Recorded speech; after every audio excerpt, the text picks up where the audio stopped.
Rreth një vit pasi mbërritën në vendin tonë, nishapja e kontejnerëve ku dyshohet se ka lëndë të rrezikshme, vendimi është marrë nga Prokuroria e Durrësit, ku hetues së bashku me ekspert mjedisor po vlerësojnë mundësinë për të hapur disa apo të 102 kontejnerët. Nga to do të merren mostra që më pas do të dërgohen në një laborator, i cili ndodhet jashtë vendit. Procesi po kryhet nën masa të rrepta sigurie dhe në një zonë me perimetër të gjerë të kontrolluar.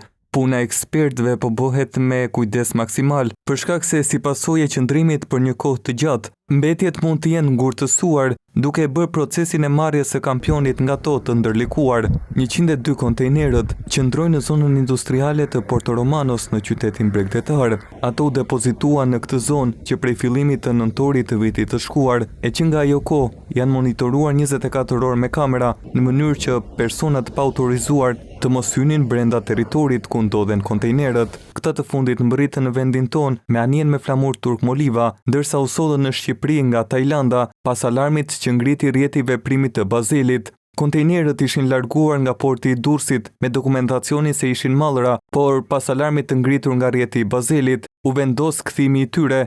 Për këtë rast, Prokuroria e Durrësit ka nisur hetimet për 3 vepra penale, kontrabandë mallrash, shpërdorim detyre dhe transportimi mbetjeve.